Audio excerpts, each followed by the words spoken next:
chapter 28, consumption. What is consumption? Spending. So when you spend, that means you are consuming. Do you understand what consumption is here? Yeah. So you've demanded for a product, you've paid for that product, you've consumed that product. That is consumption. So yeah, I wrote, consumption it implies spending on consumer goods and services over a period of time. You spend on. Consumption can be spending on goods and spending on services. So another way to distinguish between spending on durable goods and non-durable goods. So when you are spending, when you are consuming, you could consume goods or service. You could consume durable goods or non-durable goods. So what are durable goods? Goods that are consumed over a long period of time, like motor vehicle, like equipment. They can stay for a longer period of time. Yeah. But non-durable, now you just have to use them now. Things that you buy now, consume now. Do you understand the difference between? It can only be used once. No, that's non-renewable. Don't get it twisted. Okay. We're talking about durable. Okay. They are consumed for almost immediately. Just can you give me an example? Water, Oh. pen. You don't use them forever. Okay. They are non-durable. Okay. Do you understand? Saving. When you say what is saving? Saving means the money that the part of your income that is not spent. Do you understand what income is? Saving is the part of your income that is not spent. Now we go to disposable income. When we talk about disposable income, I wrote here household income over a period of time, including state benefit less direct taxes. So your income, the amount of money you have when you have paid taxes, that is left for you to save or to spend is what we call disposable income. Do you understand what disposable income is now? The amount of money left that you have when you're done paying your taxes or whatever expenditures you have that are important that has to be paid, compulsory levy that you have to pay. As soon as you are done with them, what is left is for you to save or spend. That is what we call disposable income. Is it clear? So we go to consumption and disposable income. There's a number of factors that determine how much a household consumes. The relationship between consumption and these factors is called consumption function. So the relationship between what you have and what you spend is what we call consumption function. Is it clear? So we have what we call marginal propensity to consume, MPC. So for marginal propensity to consume, it is your change in consumption over change in income. Marginal propensity to consume is change in consumption over your change in income. Is it clear? Is it clear, please? Yes. Then we have the average propensity to consume. That's consumption over income. Marginal propensity to consume is change in income over change in consumption over change in income. But for average propensity to consume, with APC, it is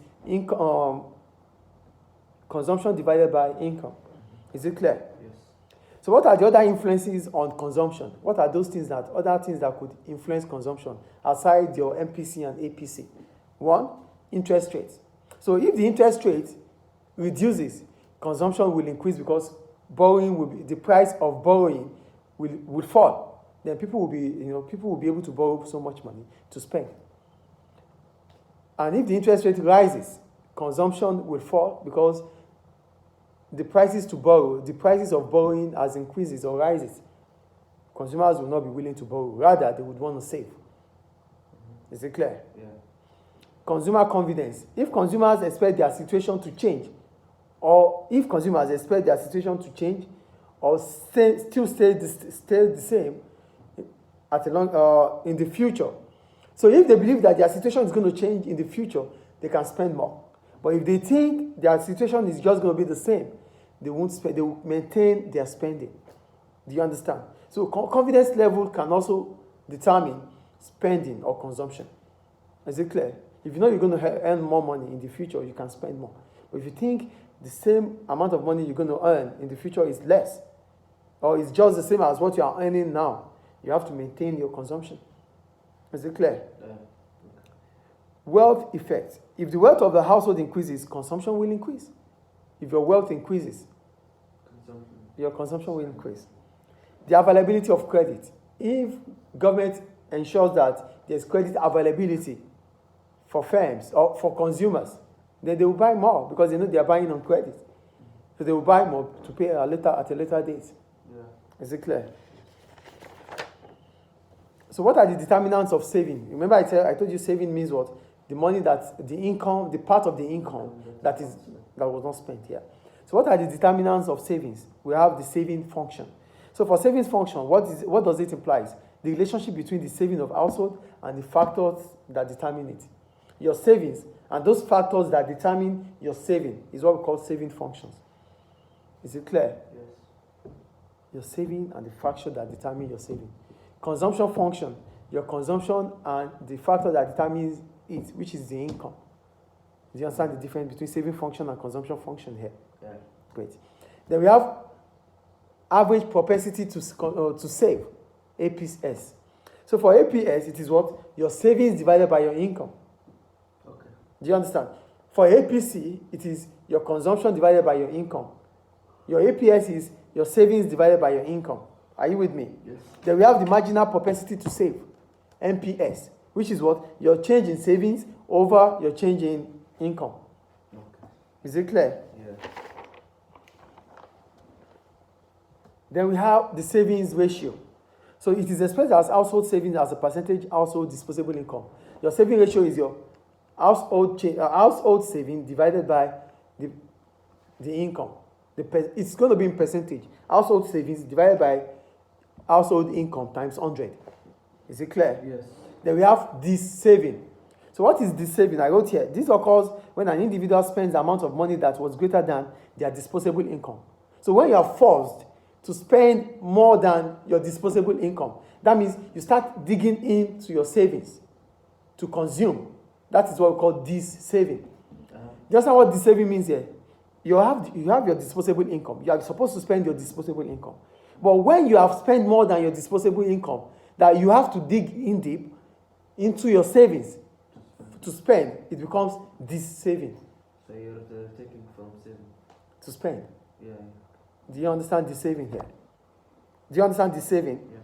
So we have the consequences of changes in the saving ratio. A rising saving ratio may reduce aggregate demand by reducing consumption.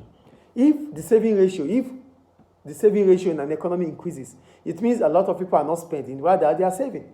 So that means automatically the aggregate demand in that economy will fall. Because people are saving, they are not spending.